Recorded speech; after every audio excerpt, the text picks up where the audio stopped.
Ikan di laut tu sifat laut tu airnya masin. Laut tu sifatnya airnya masin. Ikan duduk dalam air masin.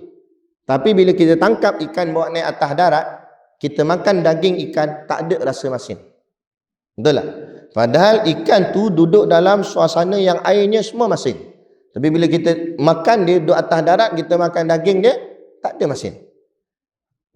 Tapi ikan yang sama juga, kita bawa naik atas darat, bagi dia mati dulu. Bila lepas dia dah mati, kita rendam dia dengan air garam, rendam dengan air masin, maka jadilah dia ikan masin. Maka masin dia punya daging. Kenapa jadi begitu?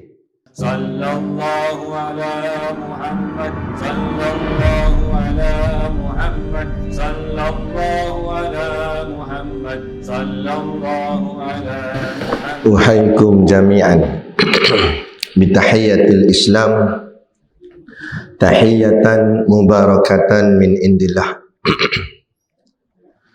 Assalamualaikum warahmatullahi wabarakatuh.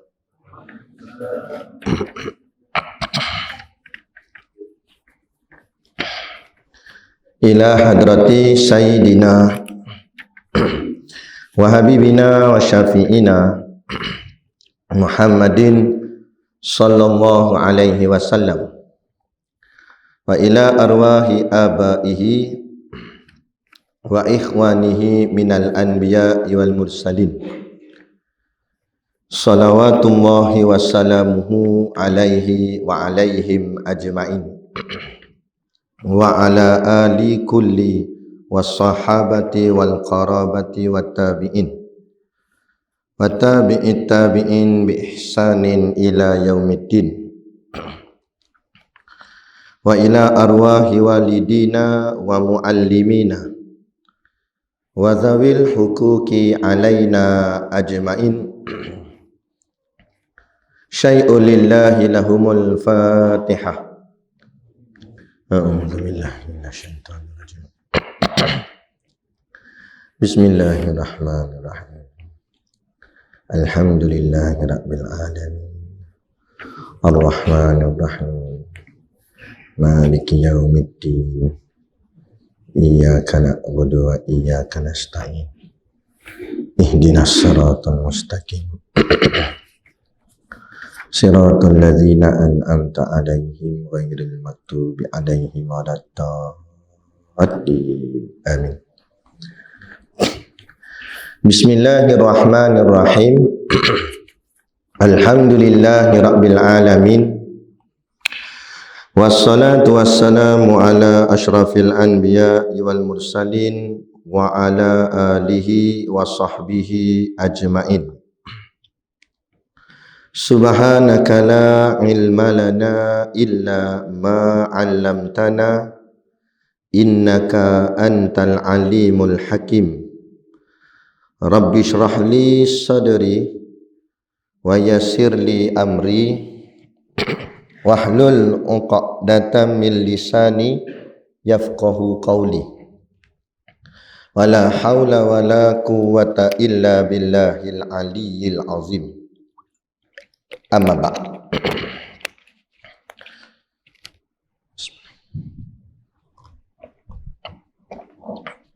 Alhamdulillah, kita sama-sama panjatkan syukur kehadраtillah subhanahu wa ta'ala yang dengan limpah dan kurnianya diizin oleh Allah subhanahu wa ta'ala pada kita pada malam ini untuk sama-sama kita berada di dalam satu majlis,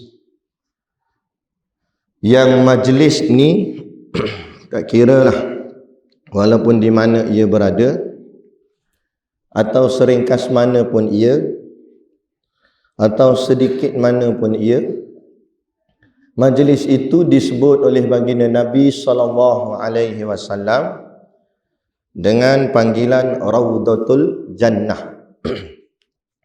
Yang artinya Raudatul Jannah iaitu taman-taman syurga. Maka besar harapan kita sekiranya di dunia ini lagi Allah sudah mengizinkan kita untuk dipilih oleh Allah berada di dalam taman-taman syurga Allah seperti mana majlis kita pada malam ini, maka harap-harapnya Allah juga memilih kita untuk ditempatkan kita di dalam syurganya yang sebenar secara hakiki dan abadi nanti di hari akhirat kelak, insya-Allah. Amin ya rabbal alamin. Yang saya hormati pengerusi surau kan? Pengerusi surau, saf kepimpinannya, para imam, para bilal, tuan-tuan syiah yang tak dapat kita nak sebutkan namanya satu persatu, yang amat-amat disanjungi para asatizah, alim-alim ulama, tuan-tuan guru, ustaz ataupun ustazah yang hadir pada malam ini, mohonlah ditegur kepada hamba yang fakir dalam bidang ilmu ini, sekiranya apa yang disampaikan dan dikongsikan ada salah dan silapnya. Yang kita kasihi ayah-ayah, ibu-ibu, pemuda-pemudi muslimin dan muslimat yang dirahmati Allah sekalian. Baik, tajuk ceramah kita pada malam ini iaitu jihad, perjuangan dan akhir zaman. Jihad, perjuangan dan akhir zaman. Satu gabungan tajuk yang mantap. Sebenarnya dalam satu tajuk ni ada 3 tajuk. Jihad, perjuangan, akhir zaman. Jihad tu pun satu tajuk dah. Perjuangan tu pun satu tajuk dah. Akhir zaman tu pun satu tajuk. Biasanya saya ceramah satu tajuk 1 jam. Jadi kalau 3 tajuk 3 jam. Tak ada, saya nak balik. Baik. Jadi jihad, perjuangan dan akhir zaman. Jihad tu apa dia? Jihad, Allah Subhanahu Wa Taala berfirman di dalam Al-Quran yang berbunyi, a'udzubillahi minasyaitonir rajim, walladzina jahadu fina lanahdiyannahum subulana. Walladzina jahadu fina, yang artinya siapa yang bersungguh-sungguh di jalan Allah, lanahdiyannahum subulana. Lanahdiyanna, di situ ada 2 taukid.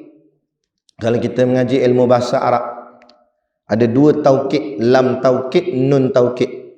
Taukid ni maksudnya penegasan.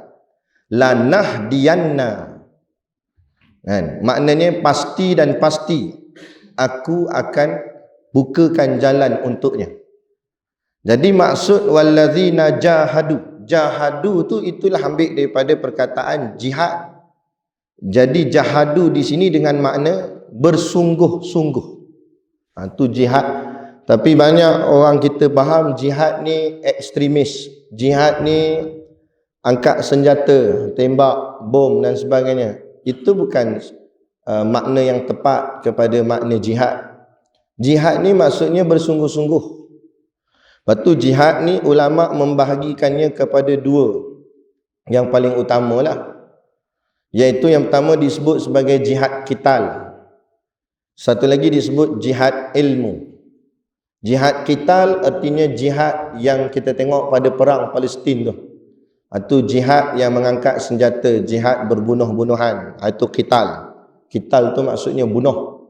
Jihad angkat senjata. Ada satu lagi jihad namanya jihad ilmu. Yakni dia bersungguh-sungguh dalam mengangkat ilmu. Sebab itu ulama' sebut orang yang melaksanakan jihad qital, dia berjuang, angkat senjata lawan musuh-musuh Islam, akhirnya mati, maka mereka digelar sebagai syahid. Begitu juga kata ulama', orang yang menuntut ilmu, sungguh-sungguh dia mengaji, kemudian dia mengaji ketika dia mati ketika dia sedang mengaji, maka matinya juga dikira mati syahid. Cuma syahid di sini pun ulama' pecahkan kepada 2. Satu namanya syahid sugra, satu lagi namanya syahid kubra. Syahid sugra artinya syahid kecil, syahid kubra artinya syahid yang besar. Yang mati di medan perang tu, itu dipanggil syahid kubra. Syahid kubra ini tak boleh dimandikan jasadnya, kerana darahnya itu mulia, kerana darahnya mengalir kerana membela agama Allah. Tetapi lain bagi jihad yang syahidnya syahid sugra, syahid kecil. Kalau dia meninggal ketika sedang menuntut ilmu, maka wajib juga dia dimandikan atau diuruskan jenazahnya seperti macam orang lain biasa juga. Cuma kelebihannya dari sudut pahala tadi, dia akan mendapat pahala seperti mana pahalanya pahala syahid ataupun pahala jihad tadi. Sebab seperti mana susahnya jihad kital, nak berperang dengan senjata, begitu juga susahnya nak berjuang dengan ilmu. Bukan senang kan? Kita nampak mungkin bermudah-mudah. Sebab apa? Sebab ilmu bukan setakat untuk dimengajikan, tapi ilmu itu mesti diamalkan. Kalau sekadar mengaji mungkin nampak mudah, tapi nak amal itu yang susah kan? Bukan tak jumpa ayat Quran untuk menegakkan yang hak dan menjatuhkan yang batil.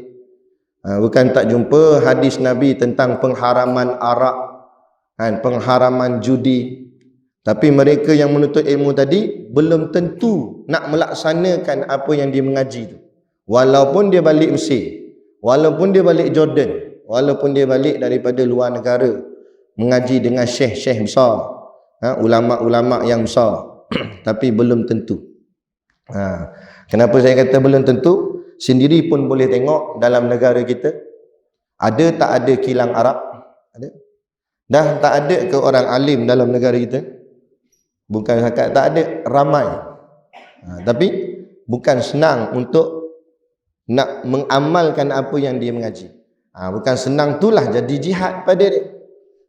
Kena jadi jihad pada dia. Lepas tu dalam hadis sebut, iza zaharatil bid'ah wa sakatal alim fa alaihi laknatullah. Apa maksud? Iza zaharatil bid'ah, apabila perkara-perkara yang mungkar, perkara-perkara yang merosakkan umat terang, jelas dan nyata, betul-betul terpamer depan mata kita. Siap dengan konsert Coldplay, siap dengan ni apa, dah buat belum? Apa nama program Ratu Cantik ke apa? Dah? Tak tahu. Oh, sini bagus, dia tak ambil tahu. Bagus. Saja nak test tengok. Kalau jawab kena. Nampak? Nampak program macam-macam, program belik-belik, program maksiat. Ada?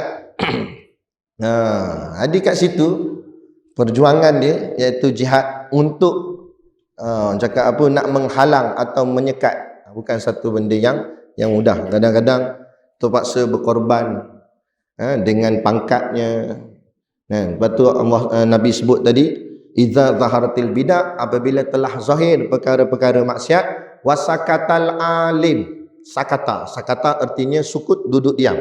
Wasakatal alim, orang alim itu duduk diam. Orang berilmu itu duduk diam. Dia tahu, dia ada dalil, ada ayat Quran, ada hadis, tapi wasakatal alim, duduk diam. Fa alaihi laknatullah, maka laknat Allah ke atas dia. Bukan satu benda mudah. Itu yang selalu Tok Guru kami pesan, kami di pondok.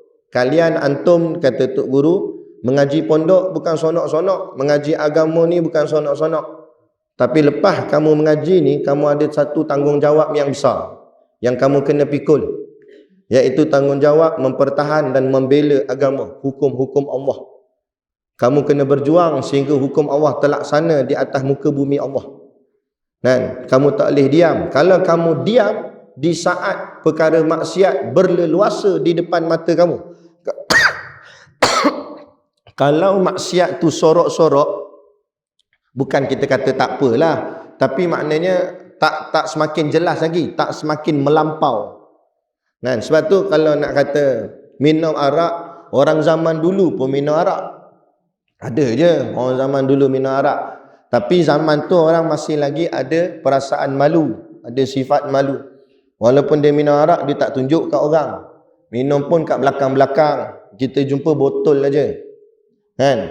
Kalau zaman dulu ada gak orang judi, main judi, tikar nombor ekor, tapi masih lagi pakai helmet visor hitam. Kan masa duduk beratur tu. Tapi satu orang tikam nombor ekor ni dia ada disiplin. Disiplin apa? Dia beratur tu straight, tak ada siapa potong. Kalau bak lain naik bah potong. Kan? Tadi saya nak masuk kat sini, banyak kereta duk potong queue. Nampak? Tu. Memang yang kat situ dia nampak bagus sikit lah. Kan? Tapi makna katanya ada gak perasaan malu, tutup muka lah apalah. Kalau kita tengok lah ni, kalau dulu semasa saya kecil saya ingat kalau keluar kat berita TV3 ke mana kan, kes mahkamah polis tu bawa pesalah tu, suspek tu, dia akan tunduk kan, dia tunduk. Cameraman ambil gambar, tunduk. Ataupun dia halang, dia tak nak sebab dia malu. Tapi zaman lah mana ada malu. Kan, orang minum arak, selamba pegang botol arak, siap buat profile picture di Facebook. Tunjuk, aku pegang botol arak, tunjuk. Selamba. Kan, tak ada rasa malu. Tikar nombor ekor, selamba. Relax. Siap tegur, start. Kita tanya mana? Tikam apa lagi? Ambil nombor plate kereta ustaz kata. Dia berkat kan. Selama tak ada rasa bersalah, tak ada rasa malu. Kan? Tengok hari ni. Orang zaman dulu-dulu walaupun nakal-nakal, jahat-jahat sekalipun, tapi dengan agama dia tak kacau. Dengan agama dia tak sentuh. Mana ada hilang dulu duit masjid surau. Tabung tak hilang dulu. Kan? Zaman dulu saya ingat lagi, zaman nakal-nakal dululah. Nak kawan-kawan dulu curi buah pelam rumah orang. Kan? Dia pun panjat, siap guna tangga. Dengan bawa gaji, potong dengan dahan-dahan tu. Nampak? Dengan azan berkumandang. Allahu Akbar, Allahu Akbar. Yang tukang pegang tangga ni tolong peringat kawan dia. Azan. Berhenti sekejap. Jawab azan. Sampai habis azan, baca doa. Allahumma rabb hadhihi da'wah. Hafal pula tu doa. Bagus pencuri, ini panggil pencuri soleh. Kan? Lepas habis sambung. Sambung balik. Ada nak kata. Maknanya hormat tu ada lagi. Dulu nakal-nakal mak rempit pun, dia nampak tu imam tegur, "Assalamualaikum imam. Naik sekali saya tolong hantar imam sampai masjid. Saya pun nak pahala juga," kata dia. Mak rempit. Tok imam kata, "Tak apa, saya jalan kaki je lah Tok imam. Naik bila lagi saya nak pahala, asyik dosa je," kata. Yelah Tok imam pun naik baca Yasin terus Tok imam kat belakang. Dah mak rempit awak. Start dah angkat tayar depan. Siap Tok imam stand tu, pandai dia stand. Ada mak. Sampai dekat masjid, menggigil Tok imam turun. Tok imam kata, masuk sekali. Dia kata, tapi dia pandai. Dia kata, tak apa Tok imam, saya nak ambil imam-imam lain, ramai lagi saya nak ambil. Badan dia ngelak dah tu, tak nak pergi.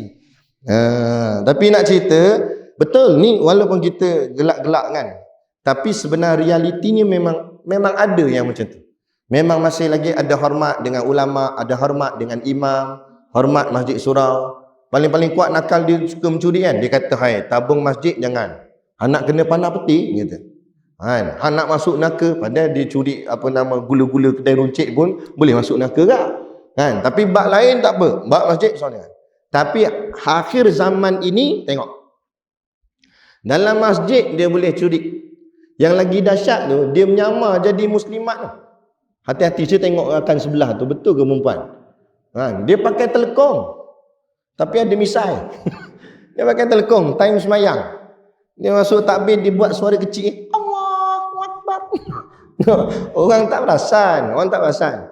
Ni sungguh dalam video CCTV rakam. Kan? Jadi makcik-makcik ni orang duk pesan kata jangan letak handbag ke apa, jangan letak belakang, nanti hilang. Habis tak ada, boh depan. Sebab depan kita nampak, apa dia pun cair boh depan. Jadi kawan ni masuk pakai telekong. Kan? Allahu Akbar sembahyang. Sampai kat sujud, Allahu Akbar sujud. Bila angkat kepala, makcik tu angkat, Allah, tak ada dah. Tak ada dah, dia pergi ambil bawa lari handbag tu. Yang sebelah tadi tu, muslimat misai tu. Kan? Sungguh lagi pernah berlaku di tempat kami di Perak, di negeri Perak. Tapi tak nak sebutlah masjid mana. Bendahari ambil duit masjid. Ni, bendahari ambil duit masjid. Kan, yang jadi kantoi ni selalu kutipan Jumaat tu setiap minggu lebih kurang 1,000 je, 1,000 lebih macam tu lah.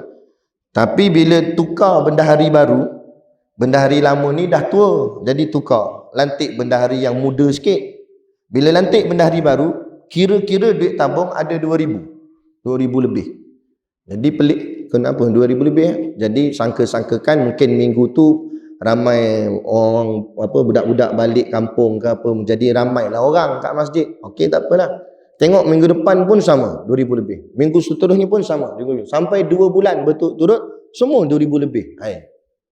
Ini dah lain macam. Dia kata ini bukan cuti sekolah, ini hari kerja apa semua, mana ada orang sangat, tapi tetap dekat 2,000. Kenapa dulu 1,000 lebih ya? Lepas tu ada yang bagi pandangan, dia kata tak, dah hari lama ambil bah, dia kata. Jom kita siasat, kata. Panggil pada hari lama. Tanya, gasak punya gasak, akhirnya mengaku. Dia kata, memang saya ambil tiap-tiap bulan saya ambil 1,000, dia kata. Nak belasah dah tua. Tapi dia mengaku dia ambil. Ni. Maknanya ni jawatan dalam masjid lah, bendahari masjid. Bukan bendahari disko. Ni bendahari masjid ni. Duduk rumah Allah lah sikit. Ada satu kes tu lagi juga. Ini saya cerita ni semua kisah benar. Satu lagi kes tu tu imam. Satu hari masjid tu lama dah tak buat gotong royong, bersih-bersihkan masjid. Jadi buat keputusan, lama dah sangat masjid kita tak bersihkan. Jadi nak dekat dengan raya ni kita buat gotong royong lah. AJK semua sepakat, masing-masing bawa mop, bawa apa semua, bersihkan kawasan masjid. Kan ada macam ni mimbar ni kan. Jadi mimbar ni kan biasanya memang duduk situ je, mana ada alih-alih. Jadi nak bersihkan bawah mimbar, takut habuk banyak bawah ni, angkat ramai-ramai, kalih ke tepi, angkat nombor ekor banyak bawah ni. Sungguh terkejut semua, tergamam. Oi, apa ni? Serta merta berhenti gotong royong, mesyuarat tergempar. Semua kena masuk bilik mesyuarat. Berhenti sekejap gotong royong. Kita nak mesyuarat tergempar ni siapa punya koja ni? Kan? Jadi biasalah bila ada mesyuarat kan ada tukang buat air kan. Tukang buat air kacau. Sambil dia kacau buat air tu, dia cakap. Orang semua duduk tengah fikir, ini siapa punya kerja? Siapa yang letak ni nombor ekor? Tak patut betul. Letak pula bawah mimbar pula tu. Tiba-tiba yang tukang bancu air tu kata apa? Dia kata, lah, kita tanya siapa yang selalu naik mimbar, dia kata. Siapa selalu naik mimbar? Imam. Akhirnya tanya imam. Tanya punya tanya, desak-desak, ngaku dia punya kerja. Patut slow baca khutbah sebab tak kena nombor.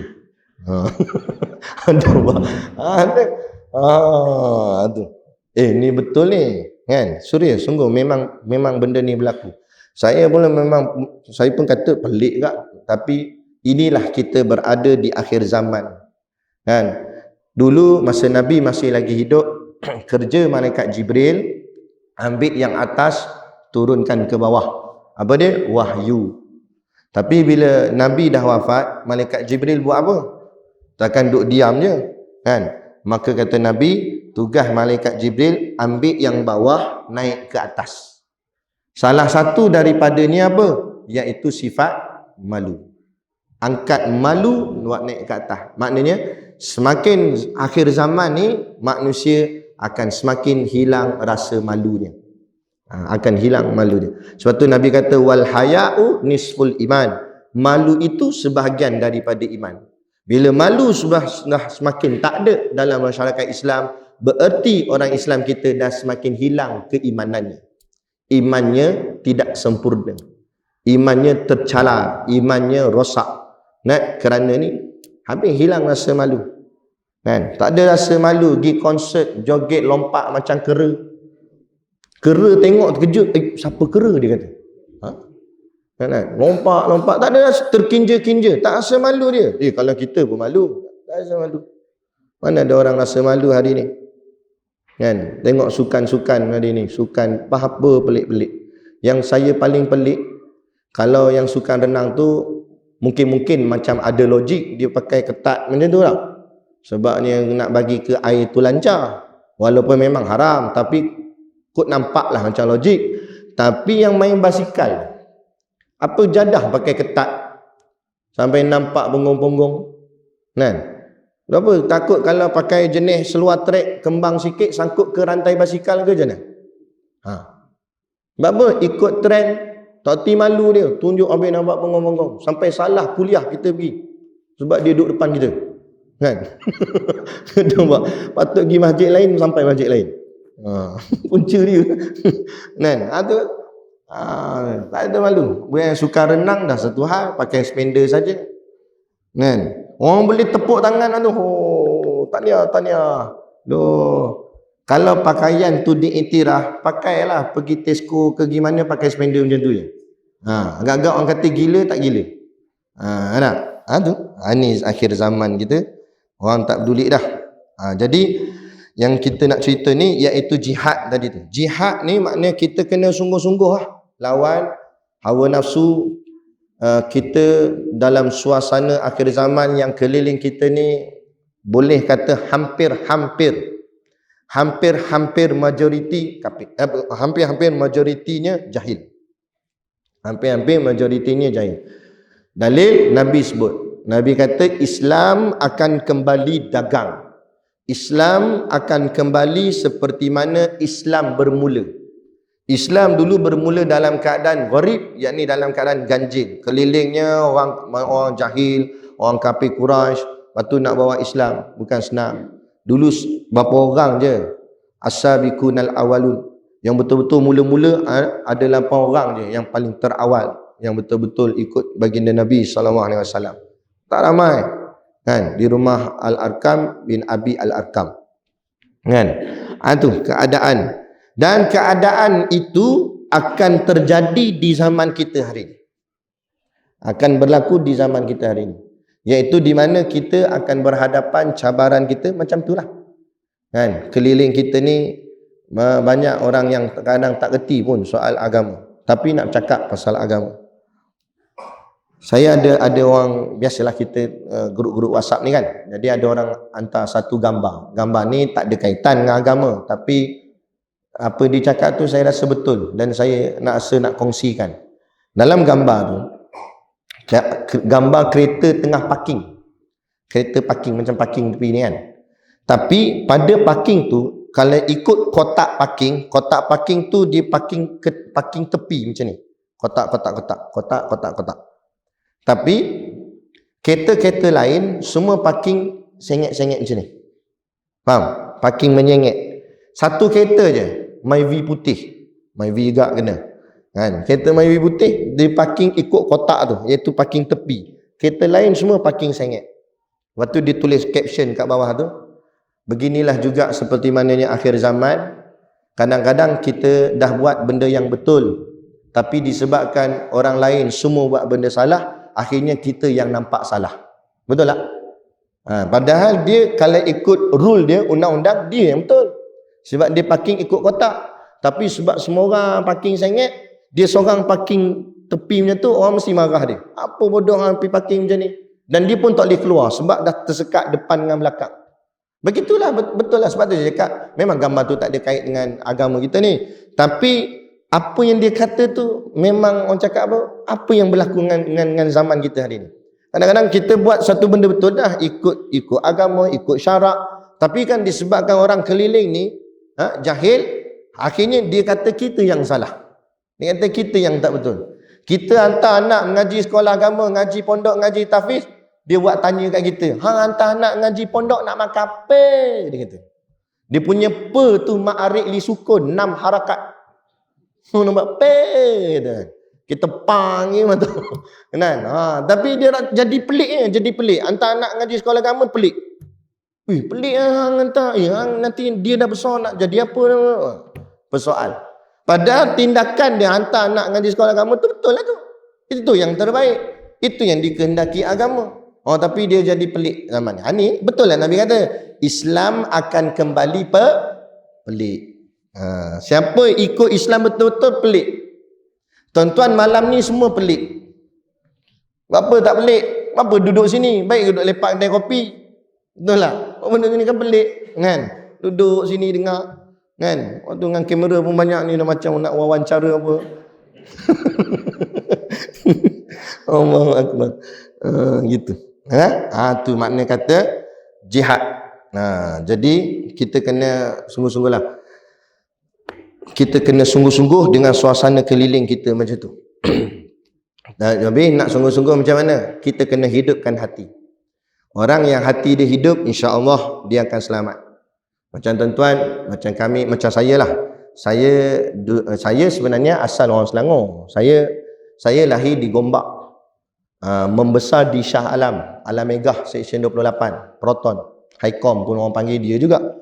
Kan? Saya duduk situ membesar daripada sekolah rendah sampai sekolah menengah. Lepas tu saya sambung ijazah dekat Perlis. Diploma pun Perlis, ijazah pun Perlis.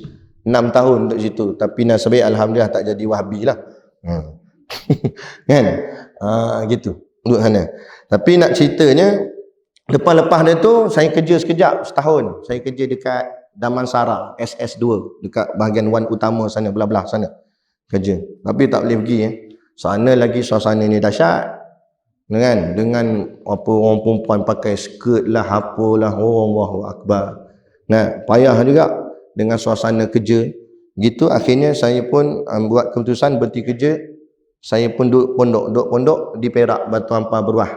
Pondok tu memang jauh daripada orang. Keliling ni hutan kelapa sawit semua. Kan? Hutan kelapa sawit. Tapi saya dahsyat juga budak-budak ni pun. Walaupun pondok tu jauh, duduk dalam hutan, ada lagi budak yang lari. Berani dia lari masuk dalam hutan. Mana tu dia pun jihad sungguh-sungguh tu. Kan? Jadi saya pun buat keputusan, bukanlah orang cakap apa tak nak terima, tapi bila saya dah menikah, kahwin, ada anak, jadi saya jadi takut. Tak tahulah tuan-tuan, tapi ini pendapat saya sendirilah. Saya rasa takut untuk besarkan anak di kawasan di bandar macam ni, ataupun dulu macam tempat saya duduk di Shah Alam. Saya takut. Kan? Sebab saya sendiri pun saya tahu saya tak kuat, anak-anak lagi tak kuat. Kadang-kadang minta maaf cakap, kita dalam rumah kita dah ajar anak-anak kita dengan suasana agama yang betul, yang baik. Kita ajar dia mengaji, kita ajar dia semayang, kita siap ajar lagi solat berjemaah dengan kita semua, dengan anak-anak semua. Betul. Tapi lama mana kita nak kurung anak kita dalam rumah? Sian dia mesti nak berkawan juga, dia nak keluar. Tapi bila dia keluar, suasana tu macam mana? Itu masalah. Kalau suasananya elok tak apa. Tapi kalau suasananya boleh merosakkan dia, ini yang kita risau. Ni kita takut. Ni yang kita takut. Saya biasa masa saya mengaji di kolej dulu, kan, saya ada jumpa seorang budak perempuan ni. Dia awek kepada kawan saya. Budak perempuan ni elok, pakai tudung elok, baju kurung elok, memang nampak solehah. Tapi mak ayahnya duduk kampung duduk Kedah. Kan? Jadi mak ayah datang bawa makanan, nak makan sama-sama dengan anak, rindu sebab anak duduk asrama. Kan? Jamu makan sama-sama. Salam tangan ayah dia, salam tangan mak dia, tengok salam, cium tangan. Allah baiknya solehah. Lepas-lepas daripada mak ayah dia balik, dia boleh naik atas motor power dia, naik RZ, pergi mandi sungai, tudung-tudung pun buka. Apa saya nak maksud? Ni suasana ni yang kita takut. Depan kita nampak okey, belakang takut sebab dia terikut-ikut. Ni suasana, ni jihad ni. Sebab tu dia punya ubat tak nak bagi jadi terikut-ikut. Kita kena pastikan hati ini betul-betul hidup. Ibarat kata tok guru kami macam ikan. Ikan di laut tu, sifat laut tu airnya masin. Laut tu sifatnya airnya masin. Ikan duduk dalam air masin. Tapi bila kita tangkap ikan bawa naik atas darat, kita makan daging ikan, tak ada rasa masin. Betul tak? Padahal ikan tu duduk dalam suasana yang airnya semua masin. Tapi bila kita makan dia duduk atas darat, kita makan daging dia, tak ada masin. Tapi ikan yang sama juga, kita bawa atas darat, bagi dia mati dulu. Lepas dia dah mati, kita rendam dia dengan air garam. Rendam dengan air masin. Maka jadilah dia ikan masin. Maka masin dia punya daging. Kenapa jadi begitu? Tok Guru kami hurai. Ini kerana ikan masa dia duduk dalam air, ikan tu hidup. Bila ikan tu hidup, suasana sifat air yang masin itu tidak boleh mempengaruhi dia sebab dia hidup. Tapi bila dia mati, walaupun sedikit saja masin tu akan mula masuk di dalam dagingnya.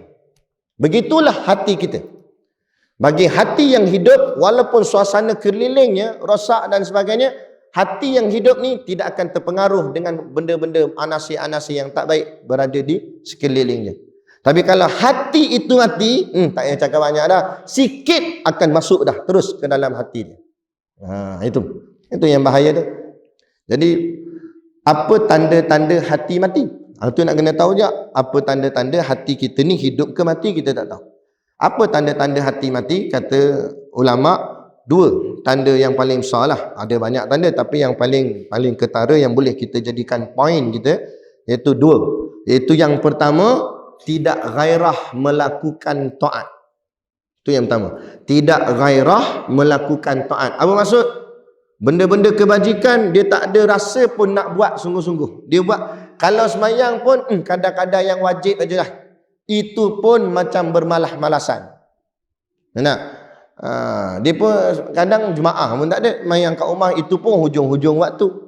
Bagian wajib je. Mayang sunat jauh sekali. Dia tak ada rasa gairah nak buat benda-benda taat. Nak buat benda-benda sunat, nak buat amalan-amalan kebajikan, nak baca Quran, jauh sekali. Tak ada. Asyik-asyik alasan tak ada masa. Tengok TV ada masa. Dia jauh daripada nak rasa untuk buat kebajikan, untuk tambah kebaikan, tak ada. Dia tak rasa sonok pun. Itu tanda. Yang kedua, tanda dia tidak malu melakukan maksiat. Tadi tidak gairah buat taat. Buat taat tak ada rasa nak sonok, tak ada rasa nak buat. Kemudian maksiat pula tak ada rasa malu dia buat. Tak ada rasa. Malah selamba buat maksiat. Tak ada apa. Hari ni budak-budak couple selamba je. Naik atas motor, pam, pergi. Pegang tangan. Saya ingat lagi masa saya kecil-kecil dulu di kampung. Orang kampung jaga sungguh dulu anak kampung dia. Kalau dia nampak naik motor berdua lelaki perempuan, dia tahu dia orang ni belum nikah, belum kahwin. Kita kenal. Dulu anak kampung semua kenal, ni anak siapa, ni anak Haji Dolah, ni anak Haji PE. Semua tahu. Tiba-tiba tengok bonceng dengan lelaki mana tak tahu, padahal tak ada pun panggil kenduri kahwin ke apa. Depa baling dengan kayu. Baling sampai jatuh. Pijak lelaki tu. Hang ni bawa anak dara siapa ni? Hang jangan nak merosakkan anak kampung kami. Hang balik. Dulu macam tu. Dia jaga suasana agama, suasana masyarakat. Padahal bukan anak dia, tapi anak kampung dia. Jaga sungguh. Lah ni, nampak duk awet lalu, dia tolong ngurat. Pewek, dia kata. Ngurat-ngurat, kawan tu awet tu buka helmet, cucu dia. Allah, cucu aku, kata. Kan? Ada. Dia pun sama lebih kurang. Ni zaman. Ni yang kita kena buat. Sebab tu nak ubah semua ni bukan satu benda yang mudah. Tapi tak dapat tidak, kita tak boleh duduk diam. Kita tengok suasana Palestin dengan Israel. Nak kalahkan Israel bukan suatu benda yang mudah. Tapi tidak mustahil dia akan kalah. Dan kita yakin pasti Islam akan menang. Sebab itulah Hamas, tentera Palestin, berusaha dengan gigih tetap mempertahankan bumi Palestin, pertahankan agama Islam, walaupun dia tahu kelengkapan perangnya tak cukup, walaupun dia tahu kekuatan tenteranya tak cukup kuat. Itu. Ada orang duk tanya, dah tahu Hamas tak kuat, pergi lawan Israel buat apa? Hang tak erti diam le. Memanglah, tapi dia usaha. Soal nak bagi menang atau kalah itu hak Allah, bukan hak kita. Yang Allah akan tanya pada kita, kamu usaha tak usaha? Kan? Allah akan tanya tu. Sebab tu saat Nabi Ibrahim AS dibakar di dalam api oleh Raja Namrus, kena bakar duduk dalam api. Dalam kitab tafsir cerita, raja ni dia kerahkan rakyat dia, setiap seorang kena bawa 2 gulung kayu api. Setiap rakyat. Kalau rakyat tu 1 bilion atau rakyat tu 1 juta orang, banyak mana kayu api tu? Sebab satu orang bawa 2 gulung. Akhirnya timbun kayu api ni, dalam kitab tafsir cerita, setinggi bukit. Kayu api tu saja tinggi bukit dah. Apinya tak tahu belum bakar. Bakar-bakar zoom. Api bukan kecil, api besar. Suatu saat nak dicampakkan Nabi Ibrahim ke dalam api tu, mereka bukannya baling macam tu ya. Dia pakai elastik. Ini cerita betul ni. Sampai sekarang, 2 tiang tu masih lagi ada. Dia kata, 2 tiang tu. Tiang tu lah digunakan untuk nak elastik. Nabi Ibrahim tembak masuk dalam api tu. Sebab siapa nak berani dekat, api kuat, api besar. Tu mereka kata tak tahu betul ke tak. Mereka kata game Angry Bird tu kan, itu makna kata macam nak perli Nabi Ibrahim lah, orang alam lah yang tu kan. Tapi macam tu kaedah, sehingga kan Nabi Ibrahim masuk api besar. Bila api besar, macam mana nak buat kan? Tapi dengan kuasa Allah, Nabi Ibrahim tak terbakar pun. Tapi datang satu burung kecil, burung pipit. Ada setengah riwayat kata burung pipit, tapi burung kecil lah nak ceritanya. Dia pergi cedok air kat sungai, dia pergi tuang. Cedok, tuang. Agak-agak padam tak? Mana padam, sebab paruh dia kecil. Begitulah, ada burung yang lebih besar tengok kan, burung ni tegur, pipit, hang buat apa? Hang ingat hang boleh padam api ke? Hang dah lah paruh kecil, bawa air kecil, tuang. Mana boleh padam, api tu besar. Kata gitu. Kata si burung pipit, soal padam tak padam api ni bukan kerja aku. Itu kerja Tuhan kita. Allah yang berhak untuk nak padam atau tak padam. Tapi kalau esok nanti di hari akhirat, Allah tanya pada aku, nak saat nabiku dibakar, apa yang kalian buat? Apa yang kamu buat? Maka sekurang-kurangnya aku ada jawapan, kata burung. Aku cedok, wahai Tuhan, saat nabimu dibakar, aku cedok air dan aku tuang sebagai tanda aku sayang pada nabimu dan aku usaha untuk tolong dia. Walaupun aku tahu usaha aku tu mungkin tak begitu sempurna, tak begitu kuat. Ini yang kita buat sekarang ni. Orang kata apa boikot. Walaupun kita tahu mungkin usaha kita dengan boikot bukanlah boleh menyebabkan Israel tu meletup terus, tak. Tapi sekurang-kurangnya ada usaha kita buat untuk membantu saudara se-Islam kita di Palestin. Sebab kata guru kami, kalau sekalipun kita tak boleh pecahkan dinding ni tebal dinding. Kita tak ada tukul, kita tak ada alat nak pecahkan dinding. Paling-paling tidak kita tepuk dinding tu dengan tapak tangan kita. Walaupun dinding tak pecah, sekurang-kurangnya bergegar. Buat suatu nenek moyang kita dulu dijajah. Kan? Belanda mula-mula Portugis jajah. Dia hantar siapa tu? Alfonso apa nama? Alfonso di Albuquerque Major tu. Nama pun buruk, nama orang jahat memang buruk.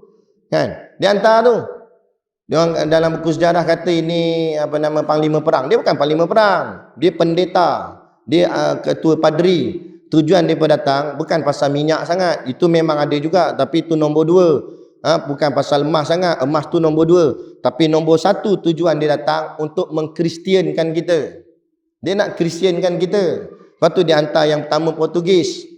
Kan? Tapi tak boleh jadi. Balik dia datang pula siapa? Belanda. Tak jadi juga. Balik datang pula British. Kan? Tapi orang kita dulu-dulu, nenek moyang kita dulu kata apa? Kalau roboh kota Melaka, papan di Jawa kami dirikan. Apa maksud? Nah, dulu Melaka ni satu empire besar. Ada empire besar, kota yang besar, kota yang kuat, diserang bertubi-tubi oleh musuh. Jadi kata mereka, kalau roboh kota Melaka, kalau sekalipun kota Melaka yang kuat tu roboh, kami takkan duduk diam. Kami beralih ke tanah Jawa, kami dirikan dengan papan untuk mempertahankan agama ini. Walaupun sekadar dengan papan saja kami dirikan. Itu maksud. Walaupun apa jua keadaan, walaupun kita lemah, dengan lemah kita akan pertahankan agama. Itu jihad. Itu makna sungguh-sungguh. Kan? Bukan cepat mengalah, cepat gitu, tak salah. Orang nak buat perhimpunan solidariti, mempertahankan Palestin apa sebagainya, dia kata alah kumpul-kumpul buat apa? Bukan boleh meletup pun Israel kat sana. Alah apa lambat buat. Dia kata gitu. Dia nak melemah-lemahkan kita. Walaupun memang kita mungkin tak nampak kesan dia sangat, tapi dengan himpunan kita itu sekurang-kurangnya menunjukkan kesatuan hati kita. Sebab orang di Palestin bukan orang Melayu. Orang Palestin orang Arab. Tapi kenapa kita sibuk-sibuk pasal Palestin? Bukan pasal bangsanya, tapi pasal syahadahnya. Pasal agama kita sama. Sebab kita mengucap dengan kalimah syahadah, mereka juga mengucap dengan kalimah syahadah. Pasal yang itu kita ambil tahu kita bersatu. Itu kita nak tunjuk supaya orang bukan Islam kat sini tengok, kenapa orang Melayu sini sibuk-sibuk sangat dengan Palestin? Padahal orang Palestin orang Arab, bukan orang Melayu. Bukan pasal Melayu, bukan pasal Arab. Pasal agama kami sama. Pasal Islam. Nah, sekalipun kamu semua ni, walaupun kamu Cina, kamu India, tapi kalau kamu masuk Islam, kita sedara.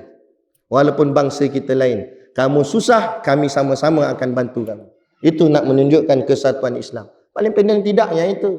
Ini pelekeh. Apa saja usaha pelekeh. Betul Allah sebut, wala tahinu wala tahzanu. Jangan kamu lemah, jangan kamu sedih. Wa antumul a'launa, kamu itu orang-orang yang tertinggi. Kamu itu orang-orang yang mulia sebab kamu dipilih Allah menjadi orang yang beriman. Iman tak boleh dibeli. Lepas tu kumpulan Raihan yang ni lagu apa? Iman tak dapat diwarisi. Kan? Iman tak dapat diwarisi. Hujan lagi kan? Kan? Tu iman tak dapat diwarisi. Mana boleh beli? Tok guru saya dia cerita pasal iman. Tok guru saya pernah kena tahan. Dia kena tahan ISA. Dia kena masuk kat dalam. Kan? Pasal apa? Pasal ceramah ni. Zaman dulu kena tahan ISA. Lepas tu masa dalam tahanan ada seorang runner yang ditugaskan, dia boleh keluar dengan dikawal oleh pegawai. Ini jenis okey sikit lah kot. Kan? Dia tukang beli-beli barang. Jadi bila dia nak keluar, orang akan kirim kat dia. Jadi dia akan jumpa seorang-seorang, okey, you mau apa? Dia Cina apek. You mau apa? Mau kirim apa? Orang pun ada yang suruh beli rokok lah, apalah macam-macam. Sampai kat tok guru saya, dia tanya, Haji mau kirim apa? Saya mau keluar. Lepas tu tok guru saya menong nama. Tok guru saya kata ginilah, apek kamu tolong carikan saya iman 1 kilo. Katanya. Iman 1 kilo. Kawan tu pun catat, iman 1 kilo cukup dia tanya. Cukup. Oh, okey, 1 kilo dia tulis. Nah, dia pun pergi. Bila dia keluar, semua barang orang lain semua dia dapat beli. Tapi yang satu ni dari satu kedai ke satu kedai, dari satu kedai ke satu kedai, habis memang tak ada. Balik-balik dia bagilah barang-barang orang lain yang kirim tadi sampai dekat tok guru, dia kata, "Haji dia kata, ini barang apa barang Ini barang banyak susah mau cari Saya pergi semua kedai, semua kata tak ada. Saya kata tak ada 1 kilo, 1 gram pun jadilah. 1 gram pun tak ada. Dia kata, ini barang apa barang dia kata. Kata tok guru saya, memang tak ada. Sebab ini barang datang dari Tuhan. Allah saja boleh bagi. Orang lain tak ada siapa boleh bagi. Wah, itu macam lah. Dia pun pening. Nampak? Tapi nak tunjuk, begitulah cara tok guru atau ulama kita berdakwah. Nak bagi faham pada kita, iman tak boleh dibeli. Kan? Sekaya mana pun kita, berjuta duit kita dalam bank, tak boleh beli iman. Kan? Iman ni kurniaan Allah. Bila iman ni kurniaan Allah, Allah bagi kat kita. Syukur. Tanda kita syukur dapat iman, jaga iman ni habis-habis. Jaga agama ni habis-habis. Kita jadi Islam ni tuan-tuan, bukan kehendak kita. Betul tak? Ini kehendak Allah. Kan? Tak ada siapa kita masa alam roh, malaikat tanya, keluar lagi nak Islam ke kafir? Ada? Tak ada. Ikut Allah, Allah tentu. Wek, keluar daripada perut mak kita, tengok-tengok ayah kita kai kopiah, mak kita kai tudung. Azan telinga kanan, kamat telinga kiri. Alhamdulillah. Tapi ada sahabat-sahabat kita yang kat luar sana tu, orang-orang lain tu, keluar perut mak dia, wek, 3 line atas dahi. Tak bening dia. Ni siapa pula? Betul datang pula mak dia, ayam matambi. Allah dia kata. Ini apa? Dia pun tak tahu dan dia pun tak minta. Tapi itu kehendak Allah. Lepas tu saya cakap, hodoh-hodoh kita pun, mungkinlah muka kita tak berapa nak lawa. Hidung kemek, telinga capang macam piring Astro. Kan? Hidung kembang sebelah, kecut sebelah. Pelik sungguh. Kan? Gigi jongang. Bukan jongang ke depan, jongang ke dalam. Lagi dahsyat. Kan? Nak kata Allah teruknya muka. Teruk pun Islam lagi beriman. Nah, syurga balasannya. Tak untung lagi. Tu orang kafir Amerika tu, walaupun hidung mancung, dagu lekuk, lesung pipik sampai atas ni. Mata biru, rambut blond, kulit putih. Kan? Tapi kena bakar di dalam api neraka Allah kerana kafir sehingga kematiannya. Kan? Maka duduk dalam neraka selama-lamanya. Jadi kita fikir. Kan? Kalau kita sibuk nak kejarkan tentang rupa paras, nak kejarkan tentang keduniaan, kemewahan hidup, kan? Kalau nak kira kaya erti selamat, Firaun kaya raya, tapi dibakar juga oleh Allah dalam api. Qarun punya kaya punya Qarun ni, pada Qarun tu duduk belah Mesir kan. Tapi kayanya punya Qarun, kita korek-korek tanah dekat sini, terjumpa duit, kita kata, "Hey, harta Qarun." Sampai sini harta dia. Nak cerita kayanya si Qarun ni. Kan? Tapi ke mana dia? Dibakar oleh Allah. Jadi bukan soal kekayaan. Kerjalah untuk cari rezeki yang halal, untuk diberi makan kepada anak bini. Tapi jangan sampai mengabaikan urusan-urusan agama, urusan-urusan akhirat. Jadi ini kerja yang kita kena buat, jihad yang kita kena buat. Bila sebut jihad, makna kata kita kena sungguh-sungguh, bukan satu benda yang main-main. Bukan benda yang ala-ala kadar. Bukan benda yang berlebih kurang. Kita kena buat dengan sungguh-sungguh. Sebab Allah sebut tadi dalam Quran, ayat kita baca tadi, wallazina jahadu fina, orang yang bersungguh-sungguh di jalan Allah, lanahdiyannahum subulana, barulah Allah bukakan jalan baginya. Baru dibukakan. Syarat dia mesti sungguh-sungguh dulu. Dulu orang, masa arwah Tok Guru Ni Aziz hidup lagi, orang pernah tanya dia, "Tok Guru, apa maksud sungguh-sungguh?" Tok Guru kata, sungguh-sungguh ni kamu buat kerja agama sampai penat, sampai lelah, sampai mengah, sampai keluar gini, gitu. Itu baru kata jihad, tu baru kata sungguh-sungguh. Buat sungguh-sungguh, buat penat dengan sampai sungguh-sungguh. Saya sebelum saya mula mengajar apa semua ni, jadi ustaz apa semua ni, saya dulu duduk mengaji pondok. Saya khidmat dengan guru saya, khidmat. Saya jadi driver dia. Mana kuliah ceramah dia pergi, saya tolong bawa, saya driver. Sebab tu orang panggil saya orang kanan Tok Guru, sebab saya duduk belah kanan dia. Kan driver duduk belah kanan, Tok Guru duduk belah kiri. Kalau duduk belakang jadi orang belakang. Nampak? Jadi saya membawa dia apa semua. Kadang-kadang di belah Selangor dia ada kuliah tak? Kuliah subuh kat Kelana Jaya. Malam tu baru habis kuliah maghrib kat Penang, subuh Kelana Jaya. Malam tu juga gerak. Sampai di Kelana Jaya, di KJ, tak ada homestay. Saya ingatkan orang sana sediakan homestay, tak ada. Lepas tu tanya, "Tok Guru, kita tidur mana?" "Belakang masjid tu lah, pot kita." Tidur gitu Tok Guru tak pernah tikai, tak pernah komplain. Kata, "Apa ni panggil kita tapi tak sedia homestay?" Tak ada. Sebab dia buat kerana Allah, bukan kerana orang. Orang nak bagi kita terima, tapi nak minta-minta tak ada. Itu sifat guru saya yang saya belajar dengan dia. Lepas ambil kuliah subuh situ, kuliah duha di Kajang. Kuliah duha pula di Kajang. Lepas ambil kuliah duha di Kajang, kuliah asar di Kuala Kangsar. Ni Kuala Kangsar pula lari pergi sana, kuliah asar. Lepas tu kuliah maghrib di Teping. Lepas tu ada pula orang panggil ceramah lepas isyak. Tu dia. Satu hari berapa kali? Nak termuntah dia. Nampak? Kita tolong bawa je, pun penat dah. 3 hari macam tu demam. Sampai tu kata, "Budak muda lah ni, tak tahan," kata. Baru ikut ceramah sikit demam, dia kata. Tunduk saya. Nampak? Kata, tapi batu saya tanya, "Tok Guru, Tok Guru tak penat ke Tok Guru? Kejap sini, kejap sana, kejap sini, kejap sana. Tak penat ke?" Dia jawab, "Bohong kalau anda kata tak penat. Sebab anda manusia, bukan robot. Manusia, penat. Tapi kalau kita fikirkan apa yang Allah nak beri pada kita, kalau kita yakin balasan Allah, penat tu kita letak tepi je. Biar kita berpenat-penat atas dunia, moga-moga kita bersenang-senang nanti hari akhirat. Yang kita takut, kita bersenang-senang atas dunia, takut Allah susah-susahkan kita di hari akhirat. Itu kita takut. Macam mana bersenang-senang? Yalah, Islam kena tindah. Dia buat bodoh, buat tak kisah, dia buat tak peduli. Paling-paling kuat, dia buat bahasa cicak dia. Gitu je. Tapi tak ambil pot langsung. Tak ada usaha nak buat apa ke, nak bantu ke, tak ada. Kan? Bukan nak. Orang yang ambil peduli soal agama ni kadang-kadang tak ramai. Kadang-kadang satu karya pun ada 2-3 orang. Kan? Yang lain tu buat tak kisah je. Tak ada nak fikir, kita nak buat himpunan ke, kita nak buat program gini ke, tak ada. Tapi ada orang dia sanggup buat korban, dia nak buat program, dia nak buat ni supaya biar Islam tu jadi hidup di tempat dia. Dia buat semua. Walaupun orang kata kalau jenis kami di Perak ni, kalau jenis orang raja-raja ni, dia orang beli kata, "Amboi pulunnya," dia kata. Pulun. Pulun tu maknanya sungguh-sungguh sangat lah. Nak orang peli-peli kadang-kadang, amboi, ngalahkan ustaz kata. Orang kata gitu. Kadang orang peli-peli. Biar pergi orang peli lah. Tapi itulah jihad kita. Moga-moga dengan kesusahan yang kita hadap atas dunia inilah Allah balas nanti di hari akhirat dengan kesenangan, dengan kemudahan. Moga-moga senang. Kan?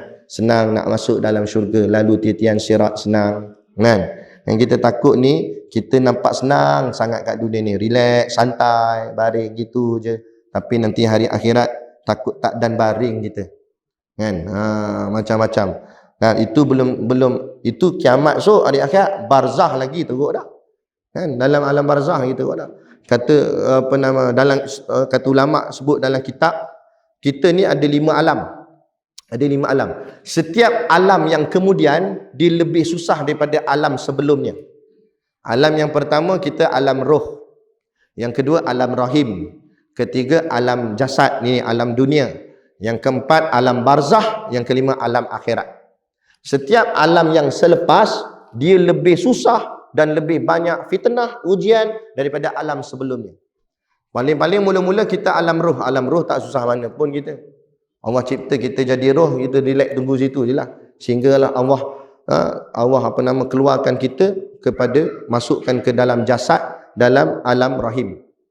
Masuk ke dalam alam rahim, bertukar roh kita pun masuk dalam jasad yang telah Allah cipta, masuk dalam rahim, duduk dalam perut mak kita. Masa tu dah mula sedikit ujian, dah mula sikit fitnah. Fitnah ni maksudnya ujian. Di situ sudah ada ujian. Ujian sama ada kita akan terus hidup keluar atau mati dalam tu. Kan, sebab kita duduk dalam tu bergantung dengan oksigen mak kita tadi tu, dengan makanan yang kalau tak kena cara, kalau Allah tak izin keluar, akhirnya gugur ataupun mati dalam peranakan. Tu yang pertama. Tapi taklah ketara mana pun, taklah susah sangat mana pun, kan? Sebab makan pun dah tersedia, kita duduk dalam tu relax je. Kan? Kadang-kadang baby ni duduk dalam tu silang kaki, relax, santai. Kan? Makan masuk apa semua masuk, tak payah nak fikir soal apa. Bila wek keluar, kita mula masuk alam ketiga. Apa alam ketiga? Alam jasad. Alam jasad ni lagi susah daripada alam rahim tadi. Alam rahim tak ada susah mana, sebab makan semua masuk sendiri. Tak payah pergi cari, tak payah gaduh nak pergi cari makan. Alam jasad, kita malas, apa benda kita nak makan? Kita kena usaha, kena pergi kerja, cari duit. Itu baru dunianya. Akhiratnya pula, kena solat, kena itu, kena belajar agama, kena kenal Allah. Susah, cabarannya banyak. Macam-macam, cabaran dunianya, cabaran akhiratnya. Ada kadang orang dia tak faham, dia bila tengok dunia dia, hidup dia macam susah sangat, akhirnya dia buat keputusan nak bunuh diri. Dia pun panjat atas jambatan Pulau Pinang. Jadi dia kata, ini sudah tiba masanya pengakhiran hidup saya. Selamat tinggal dunia. Dia pun lompat. Masa lompat tak tengok bawah, rupa-rupanya ada bot lalu. Lompat-lompat jatuh dalam bot. Ingatkan mati dah, hidup lagi. Dia kata dia buka-buka mata, dalam syurga pun ada bot dah. Rupanya tak mati lagi. Tapi akhirnya maksud kata dia nak ambil keputusan bunuh. Dia ingat dengan dia bunuh diri tu dia selesai segala masalah dia. Dia tak tahu yang rupanya dalam alam barzah lebih susah untuk dihadap daripada alam jasad. Sebab saya kata lagi susah. Alam barzah nanti kan ada soalan. Malaikat tanya, "Marabbuka, siapa Tuhan kamu?" Atas dunia ni kalau kita tak boleh jawab, kita boleh tanya orang.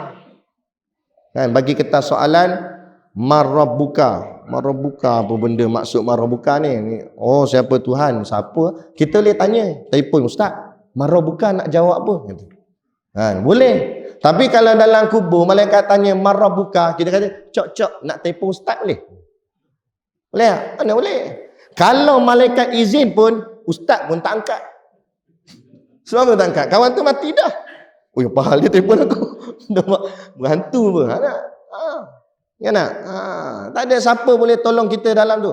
Susah mana pun kita atas dunia ni, orang boleh tolong kita. Sebab tu kita tak perlu nak takut sangat hidup atas dunia. Susah macam mana pun. Tak percaya, kalau kita tak ada duit sangat nak makan ke apa, tak payahlah. Dia ambil kotak-kotak mana orang buang-buang tepi jalan tu, lepas tu pinjam marker pen masjid ke surau, pinjam AJK, pinjam pen sekejap, tulis itu, "Saya lapar, saya tak ada duit." Duduk tepi jalan, angkat. Percayalah, mesti ada orang berhenti bagi makan. Kalau tak percaya, esok buat, saya lalu. Kan? Mesti ada orang tolongnya sebab mesti ada orang akan kesiannya. Kata kesian dia tak ada makan. Kita pun bagilah kat dia. Mesti ada orang tolong. Tapi dalam kubur siapa nak tolong? Kalau Allah izin tak bagi boleh keluar kat kotak kat Manila tu, keluar kat kubur, tolong saya tak boleh jawab soalan. Lagi lari dengan tukang-tukang gali kubur lari. Tak ada orang takut tak ni. Tak ada siapa boleh tolong. Sebab tu alam tu lagi susah. Alam tu lagi susah. Jadi harungilah hidup ni dulu sehabis mungkin. Jangan cepat putus asa. Alam sana lagi dahsyat. Dan alam sana tu bergantung dengan alam dunia. Kalau dunia ni baik, maka baiklah barzah ni. Barzah tu pun menjadi keputusan yang akan kita dapat pada hari akhirat. Kalau barzahnya baik, akhiratnya pun insya-Allah baik. Tapi kalau barzah dah teruk, akhirat lagi teruk. Gandaan dia lagi dahsyat. Kalau barzah ni dia punya seronok tu dah ada katalah 10%, di hari akhirat lagi beratus persen. Tapi kalau di barzah lagi dah teruk kena, akhirat lagi berlipat-lipat kali ganda akan teruk kena. Sebab bergantung. Dan barzah ini tergantungnya atas apa? Atas dunia yang kita hidup hari ini. Sebab tu selagi mana Allah berikan usia kepada kita, usaha sehabis mungkin untuk selamatkan diri kita. Bukan nak orang lain ni, diri kita. Nak lepas diri kita. Dan orang yang berada di bawah tanggungjawab kita. Sebab tu Allah sebut dalam Quran, ya ayyuhallazina amanu qu anfusakum wa ahlikum nara. Wahai orang-orang yang beriman, jaga diri kamu dan jaga ahli keluarga kamu. Jaga ahli keluarga kita. Kan? Ni sebab nanti kita nak jawab di dalam tu. Gitu. Cabaran kita hari ni tuan-tuan. 8.40 patut muka lain macam. Ni last. Nama pun kan ceramah perdana.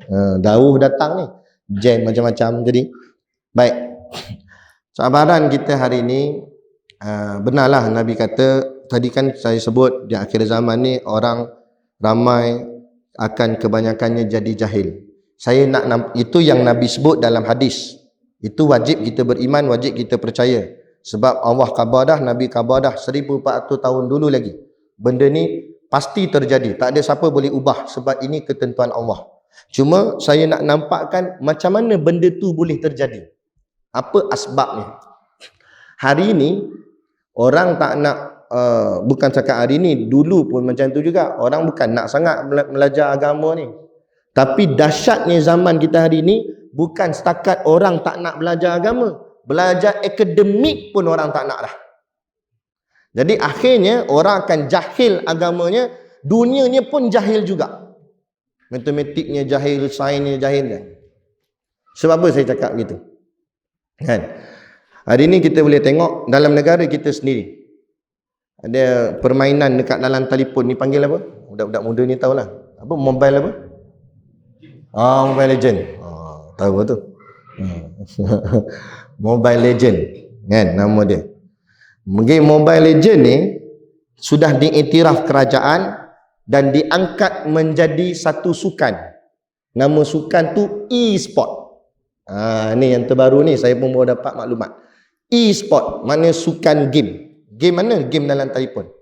Kalau sebelum-sebelum ni kita tengok sukan ni olahraga, sukan renang, sukan lumba basikal ke, lari berpagar ke apa ke, macam-macam lah. Lepas ni dia ada satu sukan dia main game, iaitu Mobile Legend. Siap kita ada atlet lagi. Atlet wakil negara. Kan? Wakil negara sebagai sukan tu. Dia begini, main game ni dari segi hukum Islam asalnya taklah sampai jadi haram, tak sampai jadi berdosa pun. Sebab game ni diharuskan juga sekadar hiburan. Islam bukan mengongkong hiburan, menyekat hiburan. Islam mengawal hiburan supaya hiburan tu tidak melampau. Itu saja. Jadi sekadar game, sikit-sikit sudahlah. Bukan sepanjang masa. Sikit-sikit. Kalau kita duduk belajar dia langsung tak main game, stres juga. Jadi ada masa sikit-sikit kita bagi untuk nak main game sekejap ke apa ke. Sikit-sikit sudah. Ambil masa sikit untuk bahagian nak mencuit hati, nak gembirakan sikit hati ni, daripada duk skema sangat, duk baca buku je. Ada bahagian sikit-sikit tak apa. Tapi kalau sampai diangkat jadi sukan, ini bukan sikit-sikit. Ini dah jadi seperti satu kerjaya. Betul tak?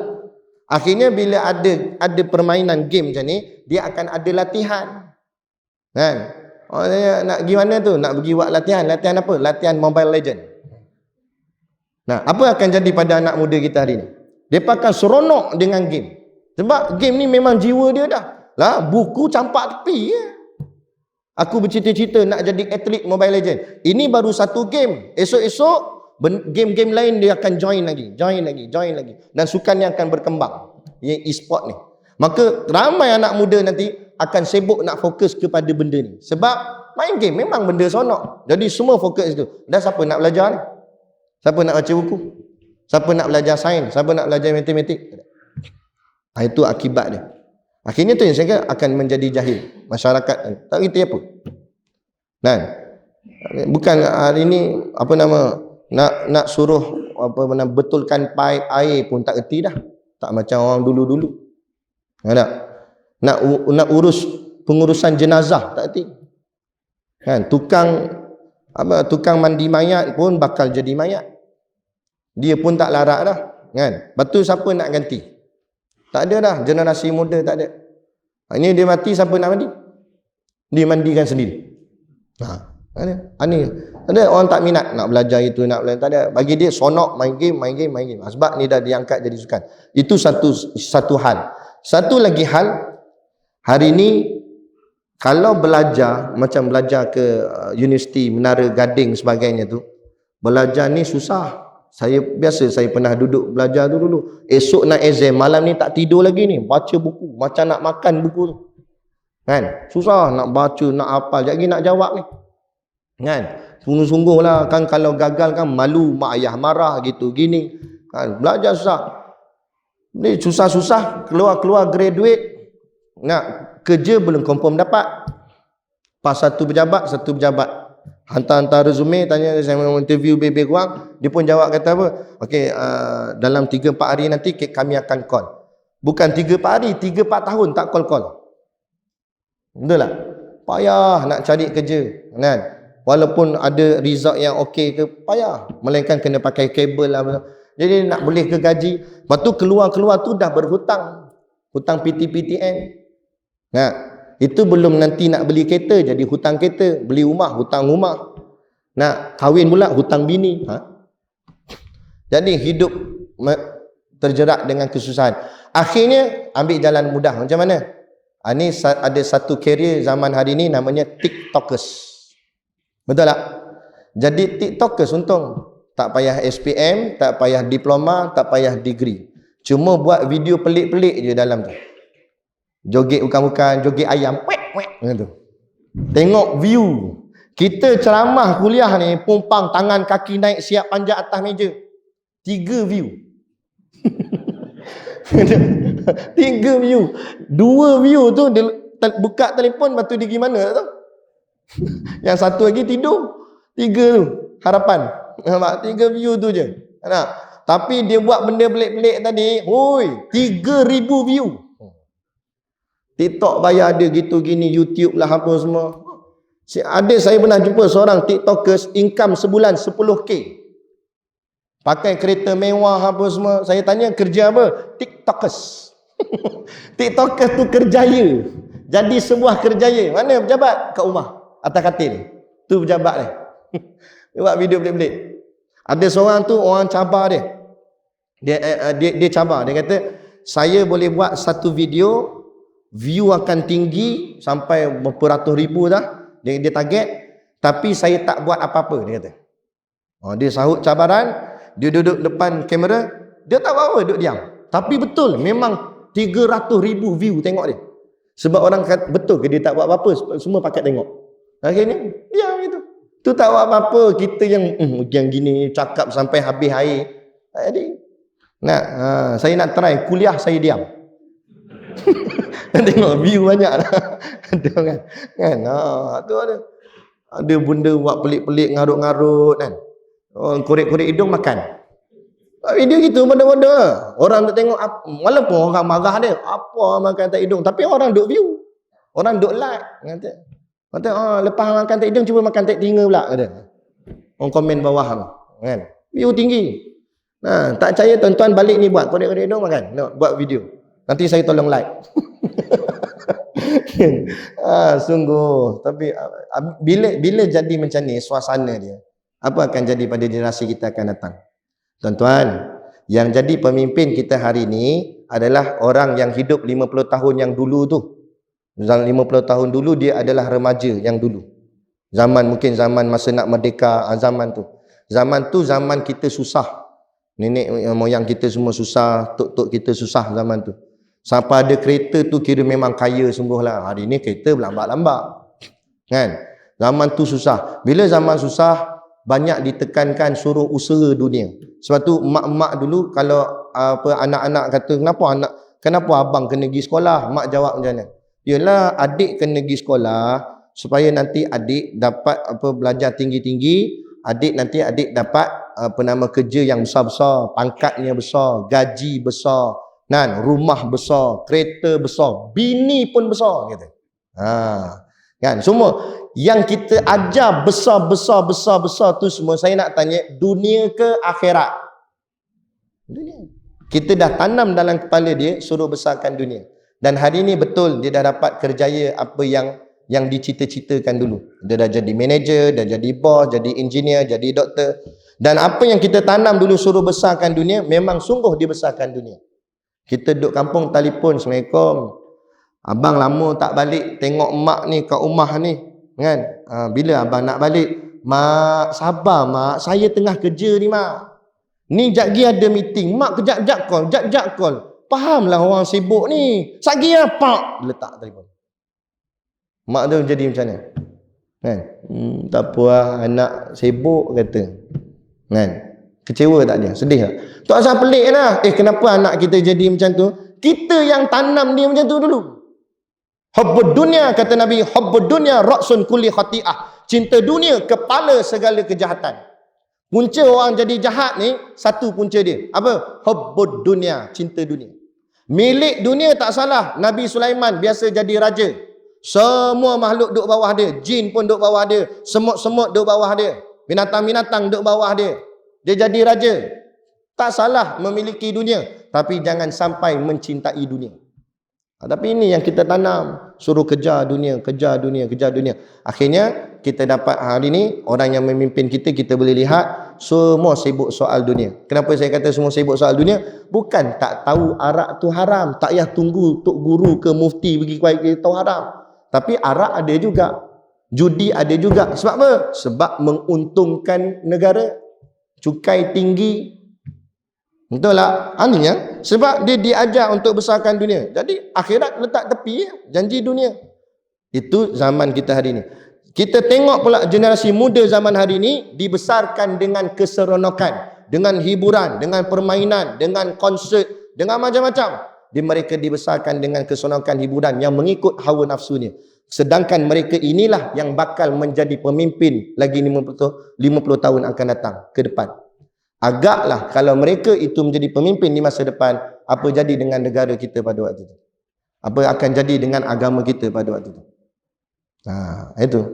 Yang ni yang kita sebut sebagai jihad, perjuangan di akhir zaman. Habis cukup lah tu. Dah kembali pada tajuk lah. Kan dah? Okey? Cukup lah tu. Lama-lama sangat. Okey dah. Jadi itulah makna kata apa yang kita boleh dapat pada malam ni. Kita tak boleh duduk diam, kita kena usaha. Paling-paling tidak tuan-tuan, kalau tak boleh selamatkan ramai orang, selamatkanlah diri kita dan ahli keluarga kita. Jagalah ahli keluarga kita. Ku anfusakum wa ahlikum nara. Jaga diri kamu kata Allah dan jaga ahli keluarga kamu. Jaga. Kalau semua orang main peranan ini, insya-Allah kita boleh selamat. Ataupun kita jaga juga ni sebab kita hidup bermasyarakat rumah taman, maka jaga kawasan taman kita. Tadi saya tengok kat belakang tu ada papan carta tu, tengok ada dia punya apa? Organisasi dia. Ni persatuan penduduk apa semua ni. Bagus. Tapi letakkan prioriti kita agama. Jaga kawasan taman kita, jangan masuk benda-benda maksiat. Kalau tahu ada orang buat maksiat, cegah awal-awal. Jaga suasana. Sebab yang boleh merosakkan seseorang itu kerana suasananya. Kalau suasananya suasana maksiat, orang dalam tu pun akan terikut-ikut dengan maksiat. Tapi kalau suasana kelilingnya tu suasana agama, suasana orang soleh, suasana orang solehah, cuba bayang kalau masyarakat kita semua pakai tudung elok-elok, tutup elok-elok, jangan tudung singkat-singkat, tudung tutup dada, pakai seluar panjang, labuh, pakai baju jangan singkat-singkat, labuh sampai tutup punggung orang perempuan, orang lelaki pula jaga aurat, tak pakai seluar pendek. Lepas tu time semayang walaupun main bola berhenti sekejap, datang semayang. Kalau suasana agama macam tu, takkan ada orang berani nak buat benda yang maksiat. Contohlah kalau semua pakai elok, pakai seluar panjang, seorang pakai seluar pendek, dia pun segan. Dia tengok, apa semua tutup elok, aku seorang je nampak kepala lutut ni. Dia pun jadi segan. Tapi kalau semua kepala lutut, dia seorang je seluar panjang kata, apa semua kepala lutut lah, aku pun nak kepala lutut lah. Kan? Tu sebab suasana yang main peranan. Jadi kita jaga suasana di tempat kita. Moga-moga kita jaga agama Allah, Allah jaga kita insya-Allah. Inilah yang dapat saya kongsi dan sampaikan. Moga-moga memberi manfaat kepada kita bersama. Kalau tak banyak, sikit pun jadilah insya-Allah. Ya? Jadi cukup sekadar tu pada malam ini. Saya mohon maaf sekiranya terkasar bahasa atau mengguris hati mana-mana pihak. Apapun yang baik datang daripada Allah dan segala kekurangan itu adalah salah silap saya sendiri. Dari segi adabnya, adapun hakikatnya, kul min indillah. Setiap sesuatu itu semuanya daripada Allah. Wabillahi taufik wal hidayah. Wassalamualaikum warahmatullahi wabarakatuh. Dan tadi pengusi pun dah bagi tahu, Tok Imam pun dah bagi tahu, selepas kita solat Isyak, kita akan buat solat hajat, solat hajat untuk pelajar-pelajar kita nak jawab SPM, kan? SPM dunia ni tak susah tara mana sangat. Kalau sekalipun gagal boleh repeat bulan Julai. Tapi satu lagi SPM yang paling susah namanya soalan padang mahsyar. Itu tak boleh repeat. Jadi insya-Allah, tak apa, teruskan. Jadi cukup sekadar tu. Wabillahi taufik wal hidayah. Wassalamualaikum warahmatullahi wabarakatuh.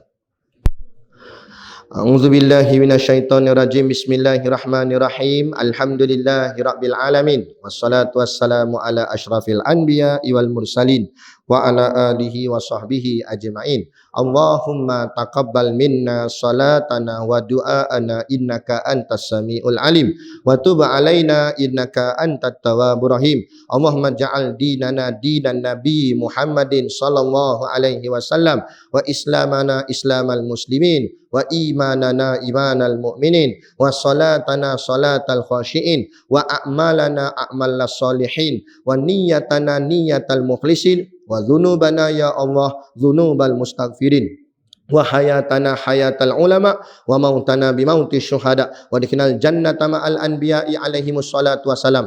Rabbana atina fid dunya hasanah wa fil akhirati hasanah wa qina azaban nar wa qina azaban nar wa qina azaban nar. Wa sallallahu ala khairi khalqihi sayyidina Muhammad wa ala alihi wa sahbihi wa sallam. Subhana rabbika rabbil izzati amma yasifun wa salamun alal mursalin walhamdulillahi rabbil alamin. Amin ya rabbal alamin. Taqabbalallahu minna wa minkum.